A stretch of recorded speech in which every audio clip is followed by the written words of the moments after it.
All right, all right, all right. Welcome back. I'm here with another guest, a recurrent guest by now, my friend Racing R. Uh, I'll post the link in a little bit if you want to refer back to our earlier conversation when I did a collection review for him. And we had a very wide ranging discussion about Breitling in particular, but also Racing R's passion for watches, why he actually collects the kind of watches that he does, um, and whether he is pursuing any new directions or whether he is planning for any future purchases. And it turns out there are a few um, interesting shifts. There are a few interesting developments in terms of Racing R's uh, watch collection, but also even his lifestyle. So we'll talk a lot about all of this, but especially about some of his new watches. So without further ado, Racing R, welcome back. Hi, Lord. Hi, everyone that's watching this stream. It's good to be back. I'm a very passionate watch enthusiast, and we met ourselves this year, still this year in June. And it's great. I can talk and learn with watches together with you and develop my knowledge. It takes, as I said in the last time, it takes a lifetime to learn about watches, and that's what I have. Actually, my journey is bring me back again to the watch I'm gonna talk about, and it's always a learning experience. I said to you the title of our stream should be frustration and watches, because when you are chasing for that sweet spot, let's say, that watch that makes you feel comfortable, it takes so long, man. It takes so many frustrations until you get there. So I'm here to talk to you about my frustration and how happy I am right now with the way my collection turns to be at the moment. And less is more.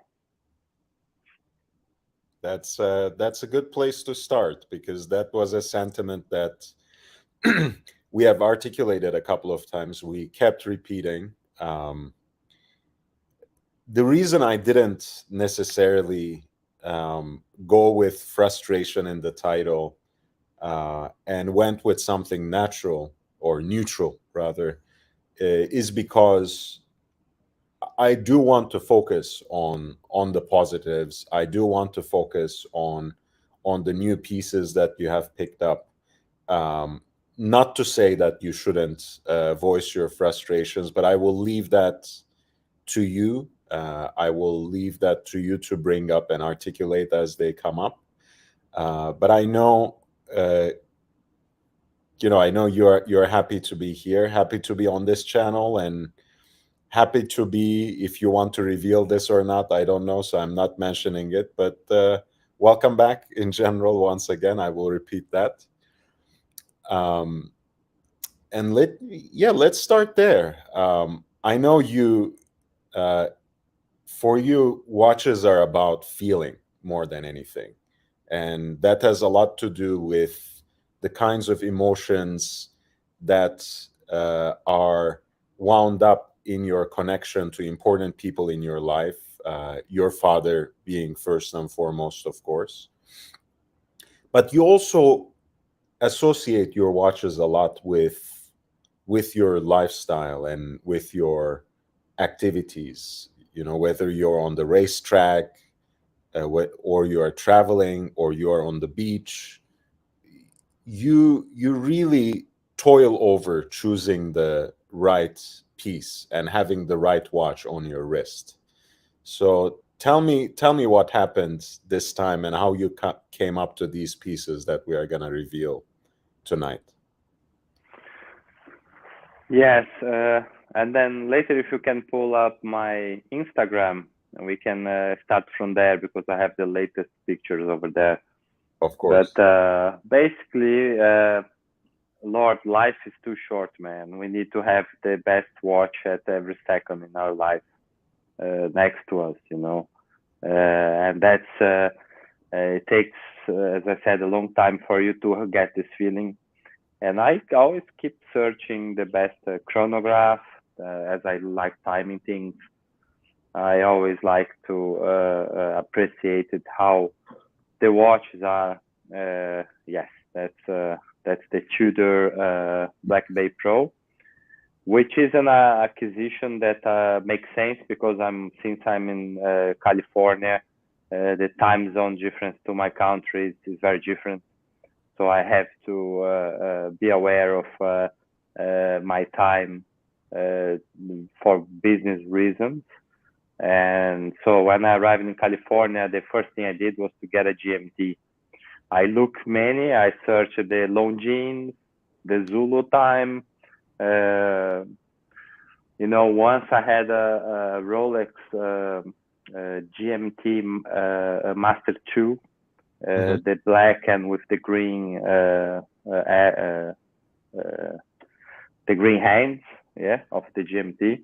It was nice, but then I felt straight away while I was wearing the watch in the street, the karma of Rolex, people having this other look at you, maybe some other thoughts about you, or even contemplating stealing you, that make me a bit not feeling well about Rolex. So then I changed to an Explorer 2. All them, I pick up the boutique. It was unbelievable, retail price.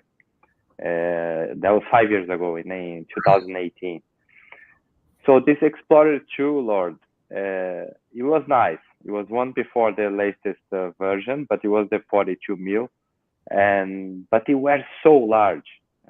So I kind of ended up selling it because it felt more like a 43 and 44, and the lug width was 21. The Explorer 2 is a nice watch, but they should seriously bring down to 40 millimeters. You'd make a completely different watch for Rolex, but they don't. So it's a massive chunk of steel. So I gave up the Rolex those years, 5 years ago. But when I saw the Tudor Black Bay Pro, it doesn't remind me of the first Explorer 2, and then that made bring a smile on my face. And then I went to the boutique at South Coast Plaza.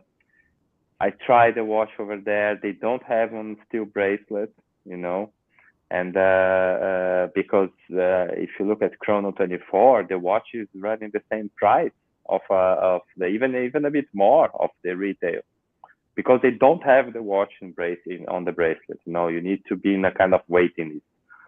So I bought my one in the rubber strap, which is amazing rubber strap, and end up ordering a bracelet and picking up the bracelet really the same week.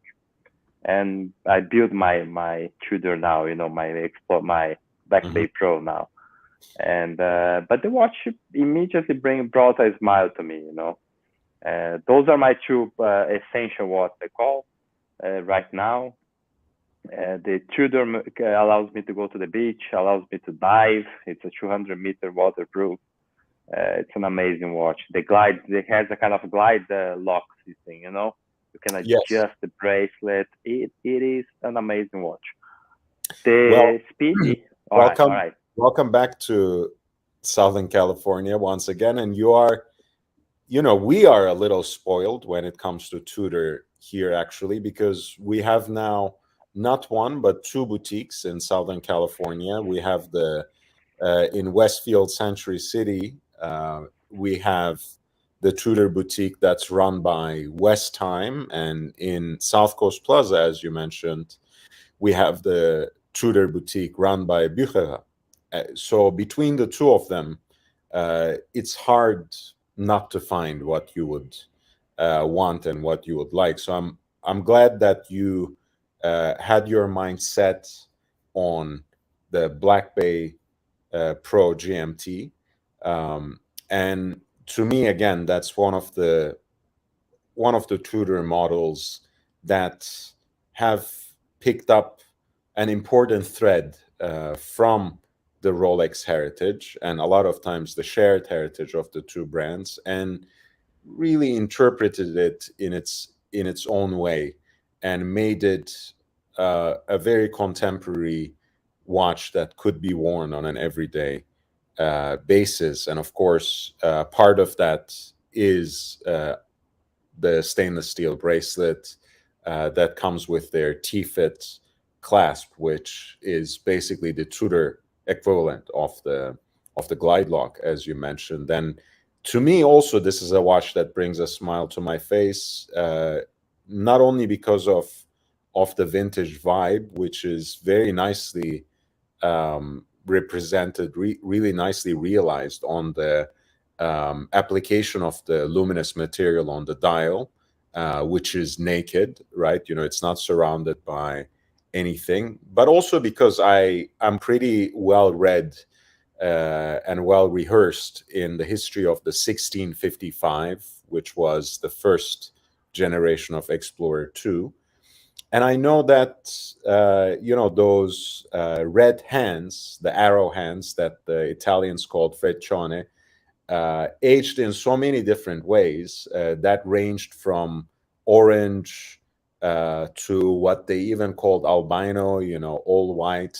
But there were actually examples that had aged into yellow too. So it ticks so many boxes on so many different levels, both in terms of the vintage inspiration, but also contemporary practicality. So wear it in great health. I think that's a great choice, especially now that you are living in two time zones at once, in two places at once, as it were.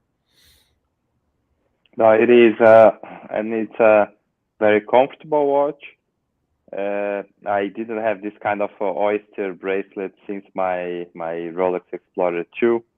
The width is 20 millimeters, so it makes much more comfortable. That's something I learned, and then I learned with my previously experience that the lug width for my wrist size, it has to be 20.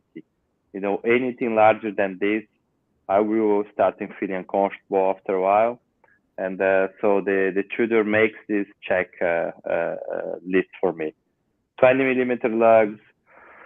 The 14.5 millimeters thickness, it's an issue after a while.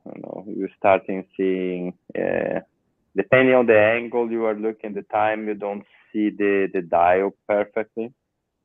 But it's not a deal breaker, man, because it's such an amazing watch. It has this smile on the face thing that it seems a vintage watch, and it feels like a vintage watch, and it's an unbelievable piece, to be honest. For the price they charge, for the Rolex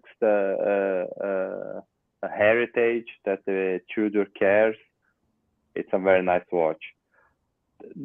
That, Lord, after my recently experience, bring Tudor to such a nice level in the industry, man. Mm-hmm. Because they are what Rolex can't be now. They bring models at 39 millimeter case. That's the total different feeling in the wrist. If Rolex could bring the Explorer 2 to 40 millimeters, that's what they should do immediately, man. And they move the sub to 41. I mean, it's getting more of a piece of steel chunk on your wrist, instead being like this vintage feel that you could sleep with the watch. That's a long debate, of course, my friend. You know where I stand on this, and it's not a coin. I mean, 39 is actually not a random number. That's not a number they plucked from the sky. 39 is actually more faithful to to the 4-digit Rolex watches for the most part. Of course, they were even smaller at a certain point in time, but 4 or 5-digit Rolex watches, whether we are talking about a 5513 Submariner, or if we are talking about a 16710 GMT Master 2, or 16 570, which is the older generation of Explorer 2, which I own in the polar white dial version. Those cases in diameter are more closer to 39 than 40. So Tudor didn't come up on 39 by, in a random fashion, right? It was a very calculated and very specific decision. And I completely agree. For that reason, they wear very differently. And it conveys a very different kind of feeling when that watch is on your wrist. I'm going to ask you this question again because I want this to be an opportunity for you to explain again your haptic connection to these watches, your daily experience of these watches. We see that you wear your watches on your right hand rather than left. Why is that? Again, this question, Lord, man, it's I got used to, and after you asked me, I've seen so many other people that wear it on the right, and I like just be connected to the watch more. I'm not a left-hander. I am a right-hander, but I like to be more connected. Just feels good. It feels it's not uncomfortable. The crown doesn't hit my hand. Sometimes I wear the watch loose because of the weather conditions, and it's just this bring this feeling that's always there to me, always available on my first the millisecond that I decide to look at the time. On the right hand, I feel more secure. But if you look at Steve McQueen itself, he is on the right. All the pictures he's wearing on the right, and many other guys. For a few Formula One drivers, and maybe today it's a thing that I ask you, Lord, why does humans use forever on the left wrist? Why that? Well, I think the way you explained it is to me very meaningful, right? Because yes, on the one hand, you simply like it better, but the reason you like the watch better on your right wrist is because you are actually a right-hander and you use your right hand very actively, and basically it's always in your field of vision in a way, right? That you always feel it on that wrist that you move around, that you interact with, which you interact with the world. So I like that. It makes the watch more present for you in a more or less intentional way. For me, again, there are different opinions about this, of course, but the thing that makes most sense to me is because we are very much, you know, right hand centric, right? There are always left-handers around us, always lefties around us, but we like to think that most people are right-handed and not lefties or ambidextrous. And it's one of protection and preservation, I think. You keep basically your watch, which is your timekeeper or your precious piece of jewelry or your precious object. You're trying to keep it out of the harm's way. You're trying to keep it out of the field of activity where it can be more damaged, more weathered, um, and more nicked and scratched. That's always been my thought. I don't think that's the only way to explain it. To me, that's what makes most sense, right? We are mostly right-handers, or we like to think that most of us are right-handed, so we wear it on the left hand to keep it out of the field of action for the most part. Yeah, we are looking at the 3861 Speedy that I just got. Amazing watch. beautiful sapphire sandwich, Lord. I was thinking between the Headlight. I had the other speedies in my life before, you know. I had the first Omega in space, watch that I loved and was also 39. But with time, I ended up moving towards other watches. But this one, when I bought it, it was because of my shift of focus on my collection. And you cannot have not have a speed in your collection, man. It's such a meaningful watch to life itself. The watch is amazing, the new one. I love everything. The dot over 90. I love the step dial. I love everything. The crown is a bit larger, so it's easier to wind it.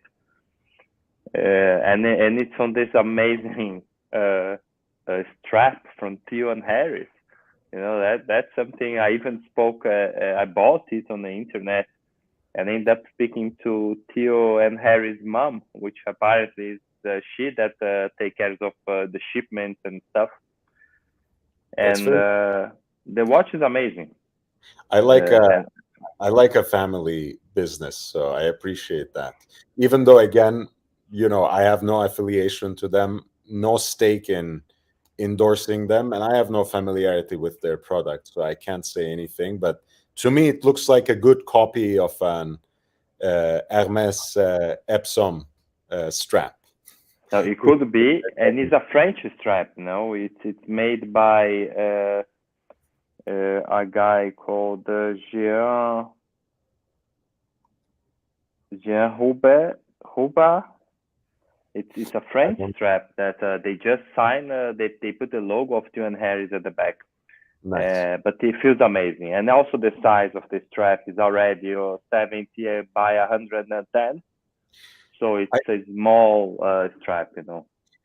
Again, we were talking very quickly about why you chose the sapphire sandwich, and again, I know a lot of people who like chronographs, especially in modern time, prefer column wheel chronographs. I have no such allegiance. I have 3 chronographs in my collection. 2 are column wheel. 1 is cam switching. And with a movement of a certain caliber, no pun intended, I don't think the difference in make, in quality, in dependability over time is so severe. And more importantly, I think again, realizing that a column wheel chronograph involves more components and is usually harder to produce and therefore more expensive.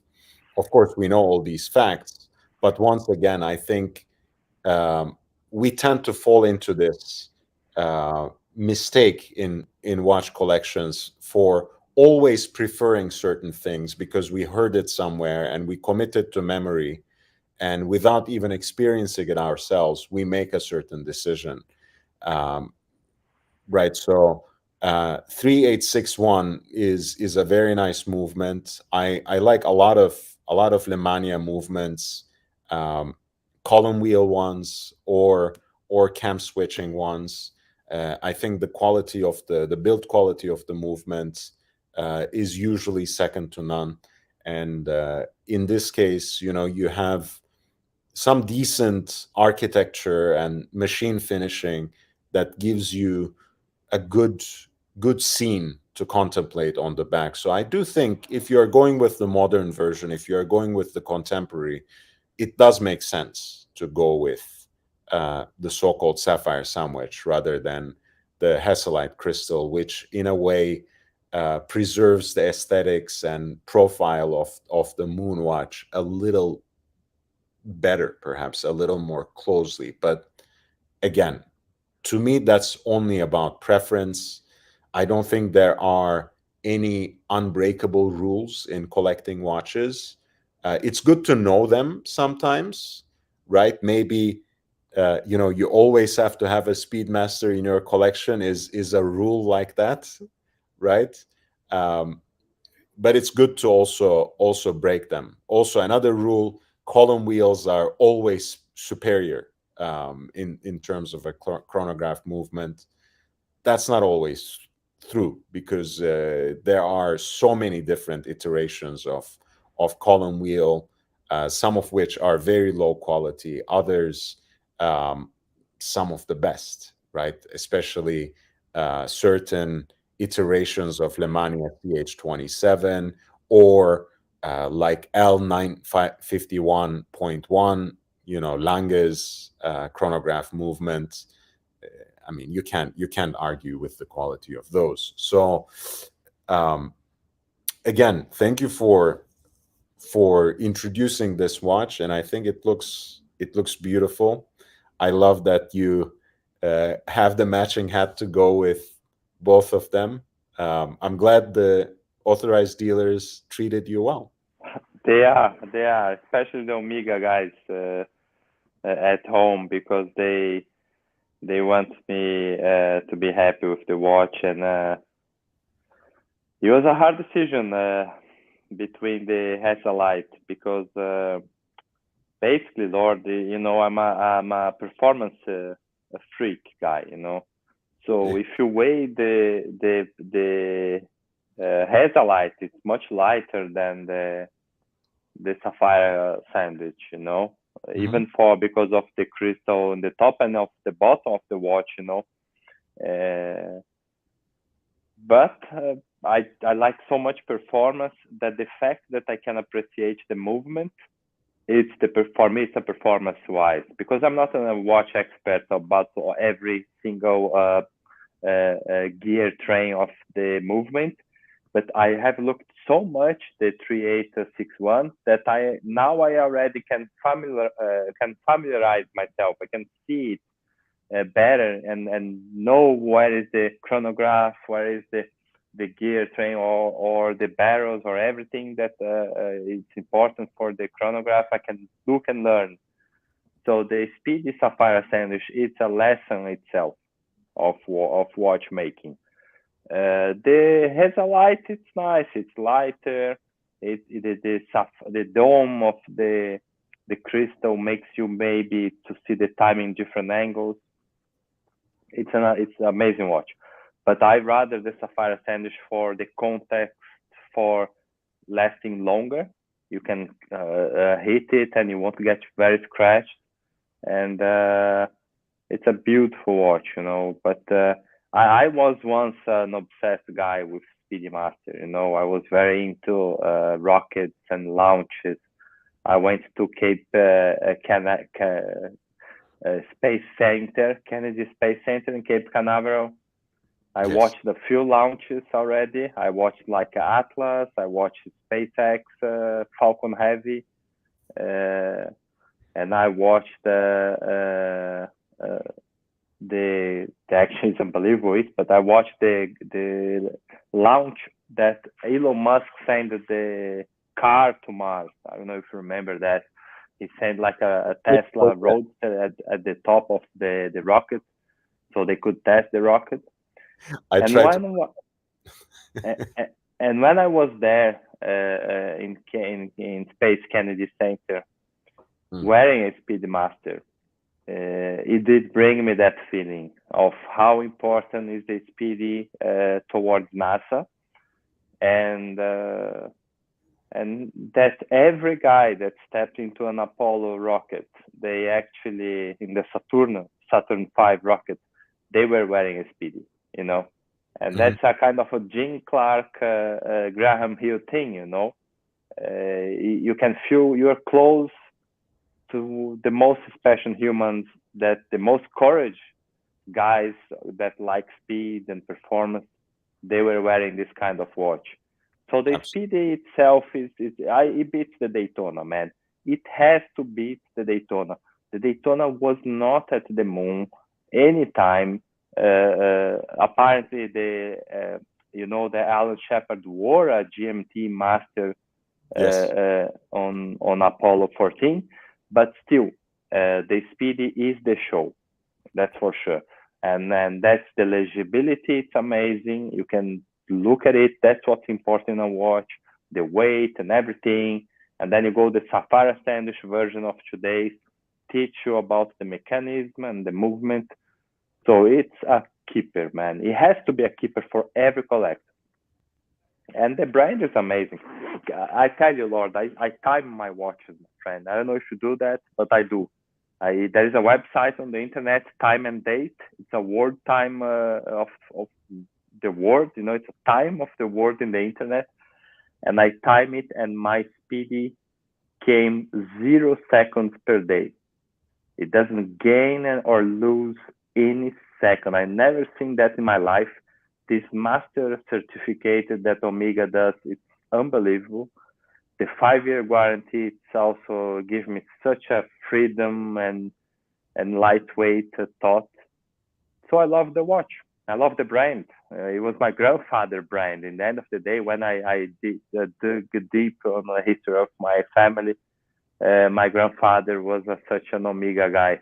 And my father too, in the end, he had a Rail Master that he loved because of my granddad. He bought it. So Omega is amazing. I mean, it's different than Rolex. You will never have the desirability or these wishes of Rolex, but that's even better, man. Because if you are wearing a Speedy or a Seamaster 300, I'm 100% sure that this person is not wearing a fake watch. You know, because they are affordable. You can kind of buy them. There is availability. If you see someone wearing a Rolex these days, man, you question yourself.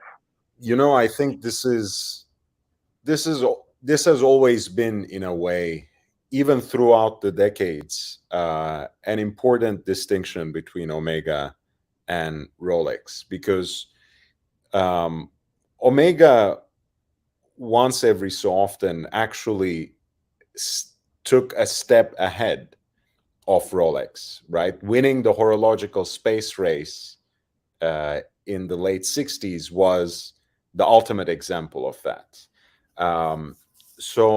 But of course, the quartz crisis changed the balance so severely that it's hard, even in terms of brand recognizability, in terms of the sheer number of units moved and watches sold and revenue generated. But those are general conversations, right? Those are not necessarily conversations that we have to always keep in mind as enthusiasts. For the enthusiasts, for the connoisseur, Omega was always kind of the young, more adventurous brother or cousin of Rolex, perhaps even bolder in a certain way. And, you know, I don't think that's incorrect terminology. Of course, they were never the same family of companies, so you can't make the analogy too precise. But they are crosstown rivals, right? They are both from Biel-Bienne, same bilingual town in Switzerland. So it's very important to me to understand these two brands as being very proximate to each other, having always been engaged, at least in the imagination of their fans, in this kind of eternal struggle. And in many ways, again, I say this with all due respect of a Rolex fanboy to both brands, Omega was always the watch that was on the wrist of people who know better. For people like me, you know, who don't know any better and who just want to wear the better watch, Rolex is always better. But joking aside, that's the idea, right? You know, if you are passionate about the history of horology, but also about how that history connects to popular culture, connects to history of human achievement and advancement, you will always find Omega, in a way, one step ahead of Rolex.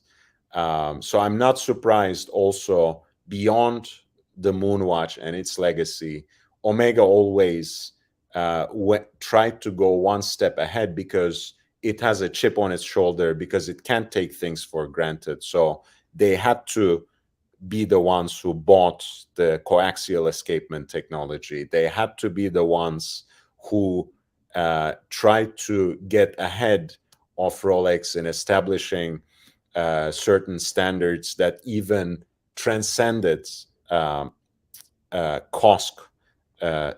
standards of COSC certification.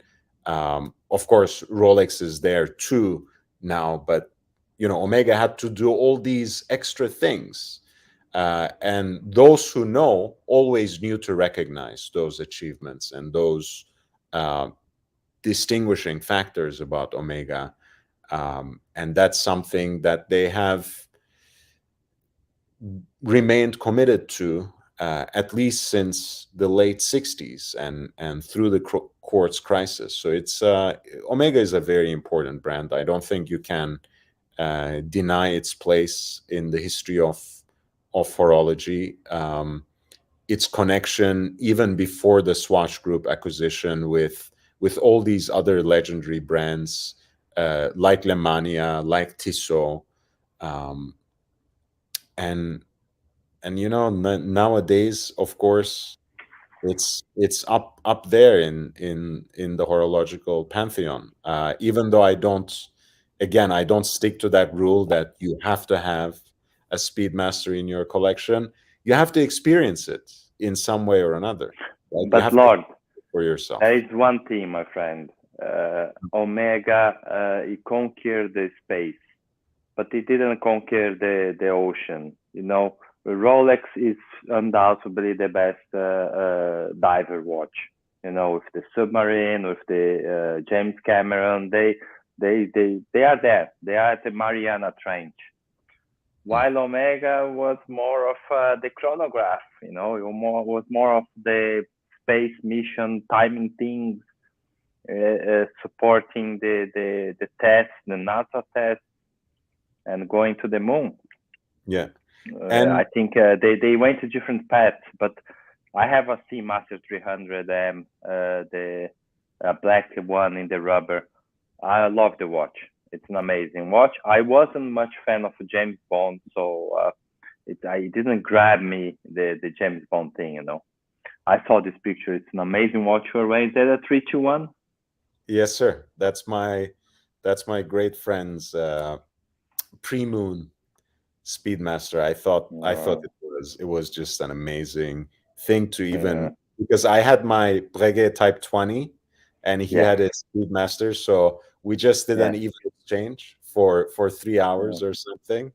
It was beautiful, and we both really enjoyed that experience of wearing basically two peas in a pod, in a way, right? Two watches that have. Lord, which one would you choose, man? If you could, what did you feel between the Breguet and the Omega? This one you are wearing, actually, the 321.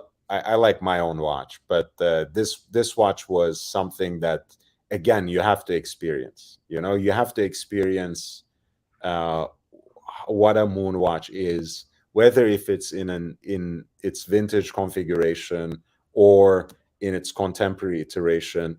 You have to have it on your wrist at least for a few good hours, preferably a few weeks or months, and really decide for yourself. For me, it's part of history. It's very important, and it's just a damn good watch that nowadays especially goes with everything. You can wear it with everything, to everywhere. Of course, again, not to the beach. You don't immerse yourself in the pool. You don't swim in the ocean or surf with it. Yeah. God forbid. But you can wear it with shorts. You can wear it with jeans. You can wear it with a white T-shirt. You can wear it with an entire suit or sports jacket. It's a beautiful element of style to begin with. You know what's crazy that I always question people that I really want to ask you. If they were trying to land on the moon with a watch, of course, yeah, that's a chronograph, that's very legible mechanical movement. But man, uh, didn't they think about the water resistance of the watch? Because at the splashdown, sometimes the astronaut had to jump in the water. You know that? And so, did the watch fail every time at the end of the mission?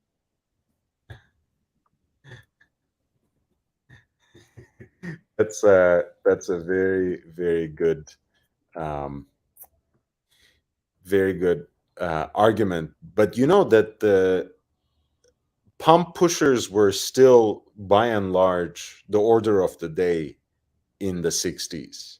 I mean, I think screw down pushers for the Daytona were introduced in mid 60s, maybe around like 65, um, and that was, I mean, I'm not gonna say revolutionary, but um, that wasn't something that you could find in every single chronograph.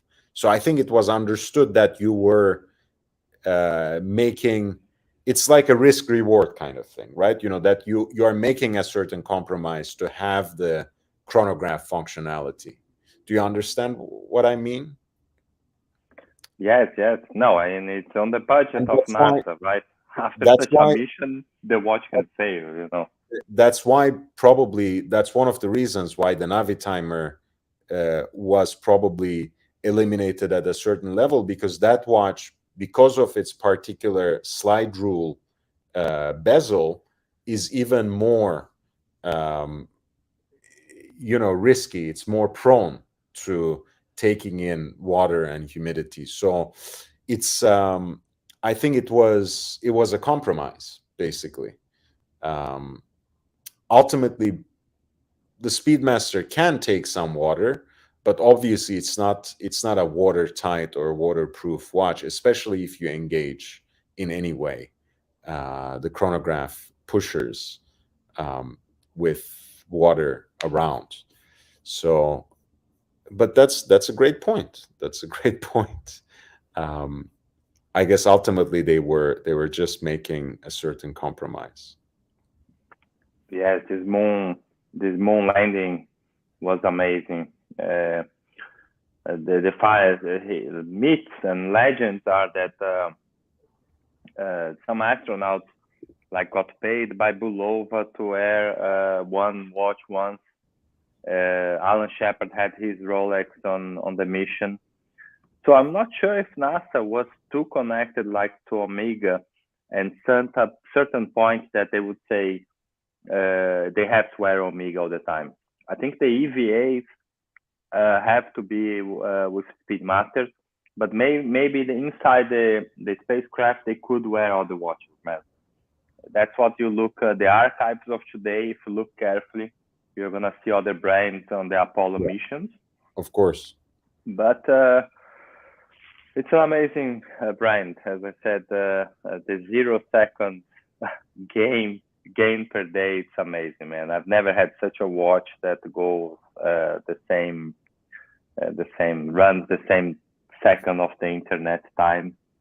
And well, I'm happy. You know, it's all evolution, Lord. I was into Breitling and other brands before.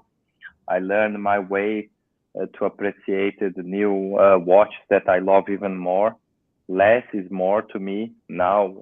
Every time now and then, I'm looking to appreciate my watch, carrying them with me everywhere.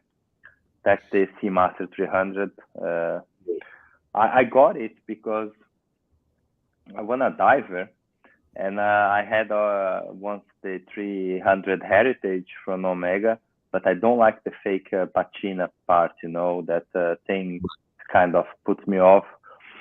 But the 300, I wasn't into Bond. I'm not actually into Bond, but it's a very good watch. It feels amazing. The wrist, the rubber band, it's very discreet. You don't claim you don't. It's not bling at all. It gives you very accessibility for the watch. Lord, I feel very good when I wear a watch that no one's around me looks that I'm wearing a watch. It's an accomplishment to me. Different to other people that want them to be seen wearing the watch. I'm the opposite. I don't want people realize that I'm wearing a nice watch. And the 300 gave me that. No one knows much about it. It's a kind of sub-rival. It does have a submarine vibe in the end of the day, because I owned a sub before, especially on 08, and so it's a very good watch. I'm pretty happy with the three watch that I have here in US. Right, that's what I was gonna ask. So these are the three watches that you have with you in Southern California now. Yes, they are perfect for Southern California. The three of them. I think that's a great three-piece. Again, you have your diver, strictly speaking, in the Seamaster 300, and of course, the aesthetics of the Seamaster today is very much of the Bond watch, but the heritage of the Seamaster, of course, extends to so many different things, including, as a dive watch, including mil-spec and military issued pieces in the 60s that were just as vital, just as important as, mil-spec Rolex Submariners or Blancpain 50 Fathoms and similar pieces. So wearing a Seamaster is not only just about being a Bond fanboy, which, again, guilty as charged. I am. I love the whole franchise in so many different ways, even though there are aspects of it that I might not enjoy as much, and that I enjoy perhaps less and less as time goes by. But again, the Omega Seamaster is not only about 007. Seamaster Professional was there before it was put on Pierce Brosnan's wrist. I do want to ask you: is there anything else you want to add about your collection, about pieces that you perhaps did not keep or moved away from, before we move on to the late show and continue the discussion in a more free-flowing way? Man, I'm happy with. I covered all the spaces I want right now with the 300, the Speedy, and the Tudor. But I had many experience before, Lord. I had the Explorer 2. I had the Sabino days. I have this Rolex vibe that people look at you with some kind of intention. I moved to Brighton. I had other Omegas. I had a Pelagos Tudor before. Mm-hmm. But then, in the end of the day, to me, that I'm not a watch expert. I'm just an enthusiast. To me, to have this 5-year guarantee, to be well received in the boutique, to stop in a boutique and try all the watches and receive the catalog. This is such a different point to my liking of watches. It makes me feel secure. I don't need to have 10 watches. I can have less, but then I feel really connected to the brand and the performance. Yeah. All the watches I have right now are under guarantee, and they are totally working as perfect as they could be. I had so many issues, mechanical issues with other brands, date wheels that stop working, a watch that gets water between the crystal condensations. I had bracelets that start losing up and cutting myself. I had allergy case back on my skin, making like hash on my skin, and all kinds of craziness, man. Watch that were too heavy, that gave me tendinitis. I don't know if you ever had problems with that, but it's a terrible pain that you have on the wrist because of the way the watch sits on certain point of your circulation. So it is really difficult to me to find though that a balance of performance and But they like you speedy said, and they should make it. I mean, this is a perfectly balanced collection. Again, you have your diver in the Omega Seamaster 300 professional. You have your GMT watch. Since you have to basically be in two places at once in the Tudor Black Bay Pro, and for a racing enthusiast and also a cyclist such as yourself, you also have your chronograph, where you can time things. And, unlike most of us who use these as, egg timers for the parkometer, um, you actually make some more proper and professional use out of your chronograph too.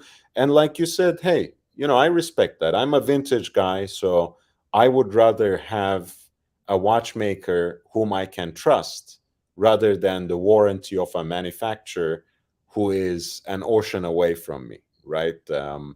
Service centers be damned. I mean, I don't care.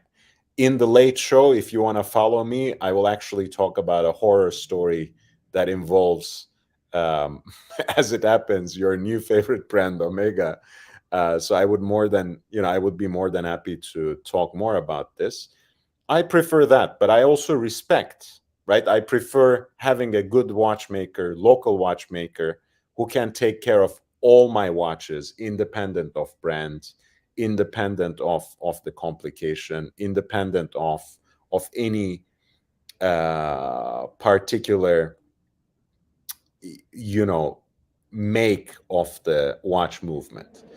But I respect people who want contemporary pieces, want that experience from the boutique or authorized dealer, where they can have the safety, security, and peace of mind that would be given to them with an extended warranty. These days, 5 year, 7 year warranties, even 10-year warranties are not unheard of. And I appreciate that.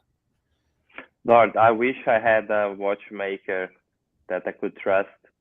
It's a very delicate subject because movements are too difficult to be a master.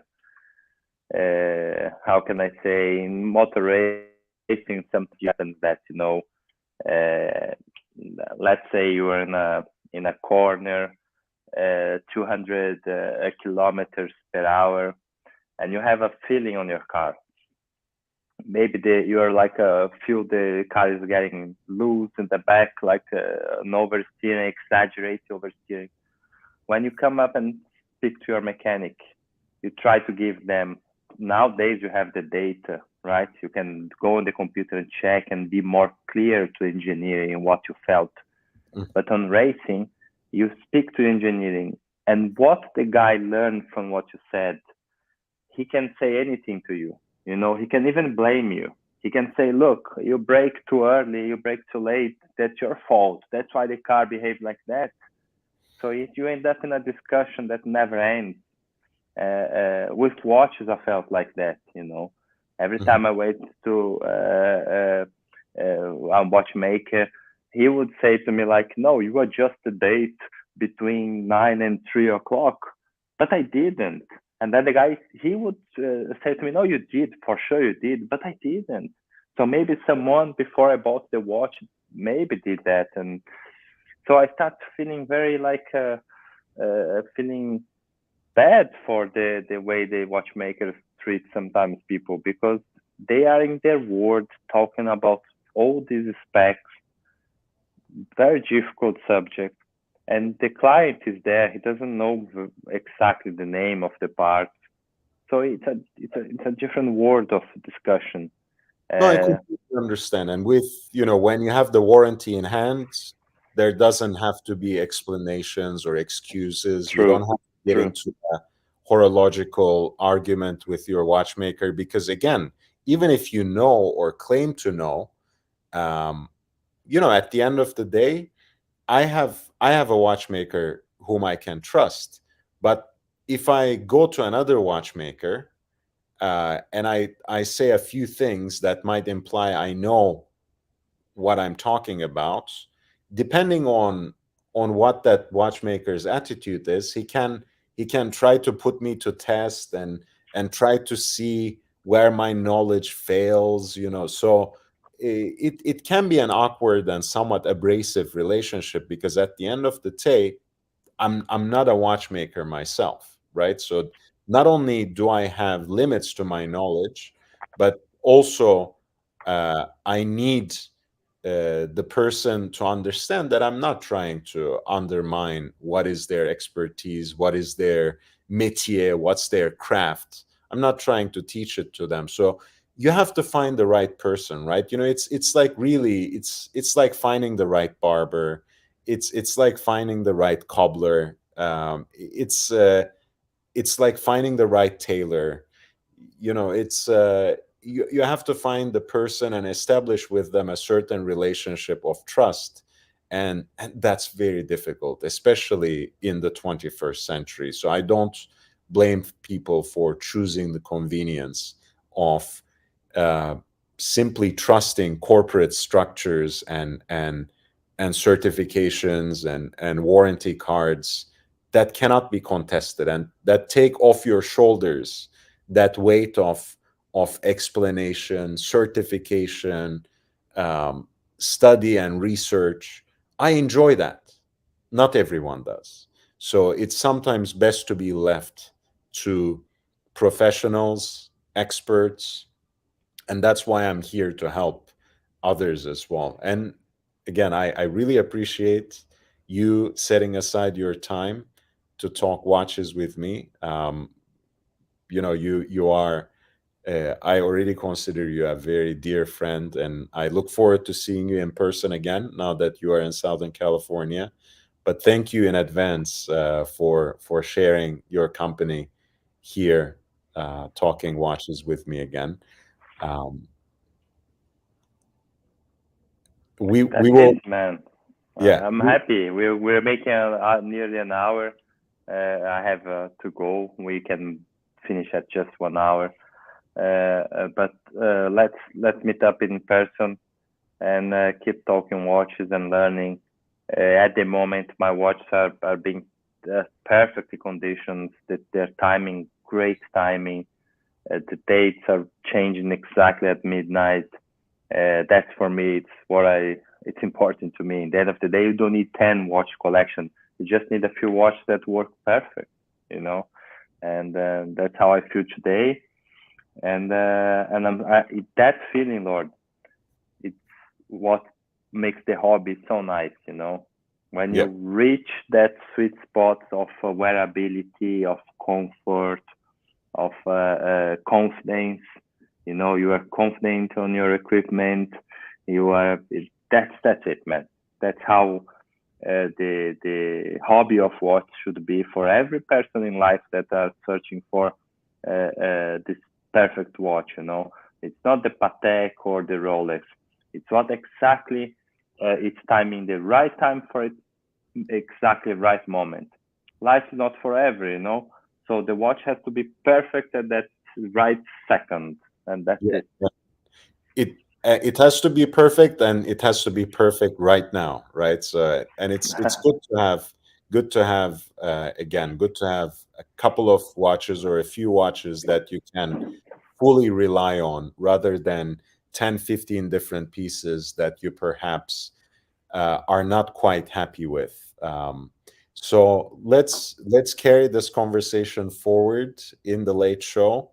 We're gonna close this right now. Again, I thank Racing R for being here, sharing his time, talking watches with me.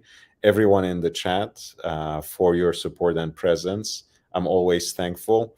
I'll see you on the other end. I posted the link already in the chat, so feel free to click there, and I'm going to start almost right away. Goodbye.